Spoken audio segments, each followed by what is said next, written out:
Doctor Arshad veterinary clinic YouTube channel पे welcome.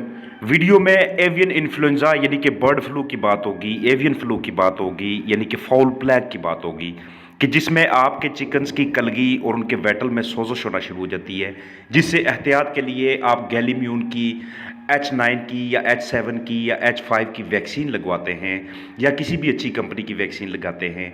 और इस वायरस के फैलाव का सबसे बड़ा मौजब या तो ये कबूतर होते हैं, जंगली परिंदे होते हैं, या ये कौवे होते हैं। और आपका बर्ड इसहाल करने लगता है, मोशन लग जाते हैं उसको। इसके अलावा उसके जिस्म के अंदर जो उसके फॉलिकल्स होते हैं जर्दी के, वो बिखरना शुरू हो जाते हैं, इन्फेक्शन बना देते हैं, उनकी टांगों की रंगत जामनी रंग की हो जाती है। जो उनका ट्रैकिया होता है, सांस की नाली, और उसके अलावा जो उनकी अंतड़ियाँ होती हैं, उनके अंदर मसाइल बन जाते हैं। ये जो लंग्स होते हैं, उनके जो फेफड़े होते हैं, पानी नमा बन जाते हैं। हवा की थैलियाँ धुंधली हो जाती हैं, उनमें सोजश हो जाती है, या तो बिल्कुल वो बिगड़ी शक्ल के अंडे देना शुरू कर देते हैं आपके बर्ड्स, या फिर उनके ऊपर छिलका जो होता है वो मजबूत नहीं होता, उनकी आंखों से पानी बहने लग जाता है। तो इस तरह के जो बर्ड्स होते हैं उनके लिए आप क्या कर सकते हैं, उनके लिए आप क्या क्या एहतियात कर सकते हैं। उनके जो खासतौर पे जो वेटल्स होते हैं, ऊपर जो दंदाने होते हैं, उन वो बिल्कुल ही जामुनी कलर के हुए जाते हैं, वो बिल्कुल नीले होते जाते हैं। जो उनके किनारे हैं, ऐसे लगता है कि जैसे ऑक्सीजन की कमी की वजह से ये वाले दंदाने, ये वाली जो कलगी है, जिसे पता नहीं आप कलंगी का नाम देते हैं क्या कहते हैं, ये ऊपर से बहुत ज़्यादा नीली फिरना शुरू हो गई है। और नीचे जो उनके वेटल्स होते हैं उनमें सोजश बन जाती है, ओडीमा हो जाता है। ऐसे लगता है जैसे कि उनमें पानी सा भर गया हो। जो होता एक्चुअली इस वजह से है कि कोई ना कोई ब्लड वेसल रप्चर होके फट के उसमें से खून की मिकदार कुछ टिश्यूज़ के अंदर चली जाती है, और वहाँ पे बाद में उस जगह पे ऐसा लगता है कि सोजश ही होने लग गई है, रेशा सा पड़ गया है, और ये जगह भी, ये किनारे भी नीले फिरना शुरू हो जाते हैं। ये एक्चुअली होता किस वजह से है? ये बर्ड फ्लू की वजह से होता है। अगर ये बीमारी आ जाए तो इस सूरत में इसका इलाज बुनियादी तौर पे कोई भी नहीं होता। हम फ्लूइड थेरेपी करते हैं, हम अपने तौर पे मल्टीविटामिन्स, इलेक्ट्रोलाइट्स चलाते हैं, अपने तौर पे हम एलोपैथिक, उसके अलावा होम्योपैथिक और बहुत सारी मेडिसिन चलाने की कोशिश करते हैं। तो होता ये है कि ये जो कौवे होते हैं, आप इंडिया के अंदर देख लें, पाकिस्तान के अंदर माजी में भी ऐसा हुआ है कि ये सबसे सबसे बड़ा मौजब होते हैं इस बीमारी को एक जगह से दूसरी जगह फैलाने में। तो इसलिए जहाँ पे आपने बर्ड्स रखे हुए, अगर आपके पास कीमती बर्ड्स हैं और आपने तादाद में ज़्यादा परिंदे आपने रखे हुए हैं, तो उनमें आप अगर चाहते हैं कि बर्ड फ्लू या फाउल प्लैग ना आए, उनके अंदर एवियन फ्लू ना आए, तो उसके लिए आपको इन कौवों को, इस तरह के जंगली परिंदों को, इस तरह के जो मैंने पहले वीडियो में आपको कबूतर दिखाए, ये आपके बर्ड्स को अप्रोच ना करें, ये आपके बर्ड्स के पास ना पहुंचने पाए जहाँ पे आपने खुराक रखी हुई है, जहाँ पे आपने मेडिसिन वगैरह स्टोर की हुई हैं, या जहाँ पे आपके बर्ड दाना दुनका वगैरह खाते हैं, या कोई भी ऐसी चीज़ जो आपके बर्ड के करीब हो और वहाँ पे आपके बर्ड ने अप्रोच करनी हो, तो उस जगह पे इस तरह के बर्ड्स को बिल्कुल ना बैठने दें। ये मैं बिल्कुल ही एक छोटी सी, बहुत ही आसान सी चीज़ आपको दिखा रहा हूँ कि इस चीज़ का फार्म पे होना बहुत ज़रूरी है। पहली तो बात है, ऊपर की जानब आप नेट भी लगा सकते हैं, ऊपर की जानब कुछ ऐसा आप लगा सकते हैं कि ये जंगली परिंदे अप्रोच ना करें। तो दूसरा इसका ये होता है कि आगाज़ में या तो आपने 26वें दिन पे, उसके बाद 54 दिन पे, और फिर 105 दिन पे आपने आपने अपने बर्ड्स को H9 की वैक्सीन लाजमी करना होती हैं। इसमें बाकी अलामात के साथ साथ आपके बर्ड को मोशन भी लग जाते हैं, इसहाल यानी कि डायरिया होने लग जाता है आपके बर्ड्स को, और ये सीवियर किस्म का डायरिया होता है जो कि बाज़ का आपके बर्ड को अमवात की जानब ले जाता है। और ये H9, H5, H7, avian influenza, bird flu ऐसे प्रॉब्लम्स हैं, ये ऐसी बीमारी है कि जो बाज़ का आपका बर्ड अलामात भी नहीं शो करता और उसकी डेथ हो जाती है। इसके अलावा ये जो फॉलिकल्स बनते हैं, अगर आपका बर्ड प्रोडक्शन पे है तो पहली तो बात है उसकी प्रोडक्शन ही कम हो जाएगी, अंडे देने की जो रेशो है वो ही कम हो जाएगी। और दूसरा, इसके जो फॉलिकल्स होते हैं, ये जो जर्दी नमा होते हैं, ये अंदर इनकी शक्ल बिगड़ने की वजह से, फटने की वजह से, ये पूरी कैविटी को ख़राब कर देते हैं। पूरी कैविटी इसकी वजह से इन्फेक्शन से भरी जाती है। जो उसकी टांगें होती हैं, टांगों पे जो मसल्स होते हैं वो नीले फिरना शुरू हो जाते हैं, पर्पल कलरेशन हो जाती है उनकी। तो इस तरह से अलामात आपको शो होना शुरू होती हैं जब भी आपके फार्म के ऊपर ये वाला वायरस आता है। जो इनकी अंतड़ियाँ होती हैं उनके अंदर फिब्रेनस किस्म का एंट्राइटिस बन जाता है, यानी कि उनकी सोजश शुरू हो जाती है और उनके अंदर एक चीज़ी सा मटेरियल बनना शुरू हो जाता है। ये अलामात में शामिल है इसकी H5 की, H7 की या H9 की। आपका बर्ड के मुंह से भी बाज़ का राल टपकना शुरू हो जाती है, मुंह के अंदर दाने भी बनना शुरू हो जाते हैं, उनकी आंखों की जो रंगत है वो भी ख़राब होना शुरू हो जाती है।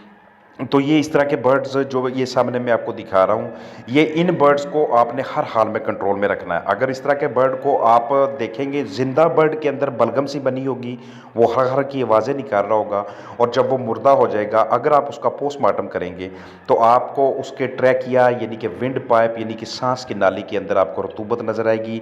जो उसके फेफड़े होंगे वो पानी नुमा आपको नज़र आएंगे, प्रेस करने पे भी उनके अतराफ से फ्लूइड्स निकलता हुआ आपको नज़र आएगा। ये H5 H7 या एवियन इन्फ्लुएंजा की बुनियादी अलामात में से कुछ अलामात होती हैं। तो बेहतरीन हल इसका ये होता है कि आप बायोसिक्योरिटी को बहुत बेहतरीन रखें आप, और आपके पास अगर बर्ड ज़्यादा है, जैसे मैंने पहले आपको बताया, तो इसकी वैक्सीन लाजमी करें आप। ये सामने मैं आपको हवा की थैलियाँ दिखा रहा हूँ, यानी कि एयर सैक्स दिखा रहा हूँ। इनकी सोजश हो जाती है, ये इस कदर धुंधली हो जाती हैं कि नीचे की जानब जो फेफड़े मौजूद होते हैं उनको आप किसी सूरत में देख नहीं सकते जब भी एवियन इन्फ्लुएंजा आपके बर्ड के ऊपर अटैक करता है। ये बर्ड फ्लू इस कदर ख़तरनाक है कि ये आपको ट्रीटमेंट का टाइम बिल्कुल नहीं देता उस वक्त, जब तक कि आपको ख़बर लगती। इसलिए कोई भी बर्ड आप बगैर पोस्टमार्टम किए अपने कूप से, अपने हाउस से बाहर कभी भी नहीं जाने देंगे जहाँ पे आपने बर्ड्स रखे हुए। एक तो प्रोडक्शन कम हो जाएगी, अंडों की तादाद कम हो जाएगी, और दूसरा अंडों के ऊपर छिलका भी कमज़ोर होता जाएगा अगर कुछ अंडे उनके आएंगे।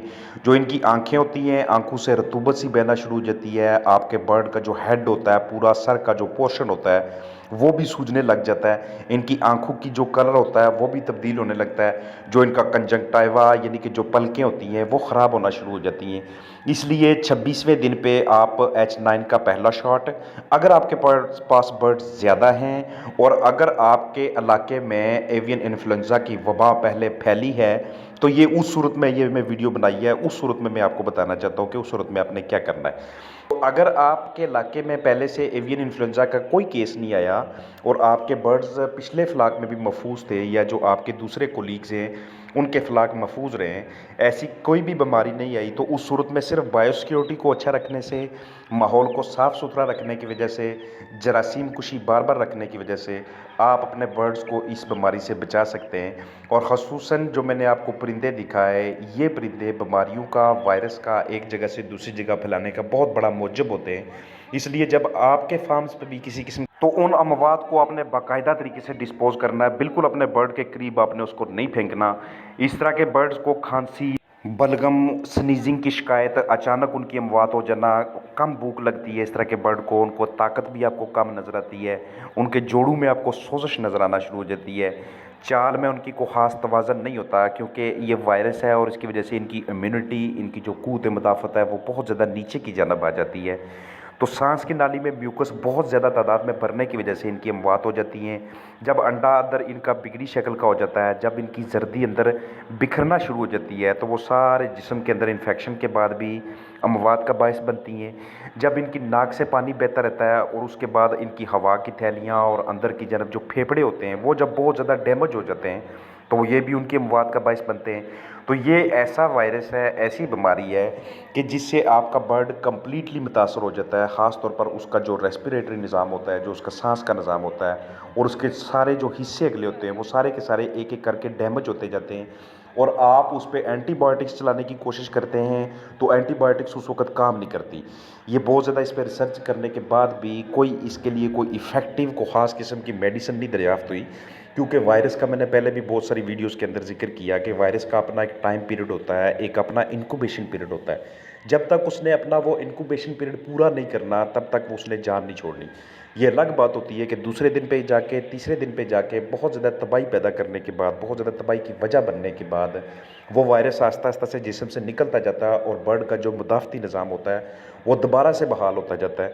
इस दरमियान आपने सिर्फ बायोसिक्योरिटी को टाइट रखना है, माहौल को साफ़ सुथरा रखना है, ताकि वायरस बहुत ज़्यादा ना फैले, सेकेंडरी बैक्टीरियल कम्प्लिकेशंस यानी कि मज़ीद पेचीदगी माहौल के अंदर ना आए, अंदर बाहर जाने वाली तमाम चीज़ों के ऊपर एक मरतबा पाबंदी लग जाए। तो इस तरह से आप रिकवरी कर सकते हैं। तो मेरी अब तक की वीडियो में मैंने आपको ये बताया कि इस वायरस की अलामात ये होती हैं, इसको जो फैलाने का जो मौजब बनते हैं वो ये होते हैं, اور جب یہ زندہ برڈ ہوتا ہے، زندہ برڈ کے اندر آپ اس کو کیسے آئیڈینٹیفائی کرتے ہیں، اور اگر آپ کا برڈ مر جاتا ہے تو اس صورت میں آپ کو کیسے پتہ چلتا ہے کہ یہ والا وائرس ہمارے فلاک میں، ہمارے برڈز کے اندر موجود تھا۔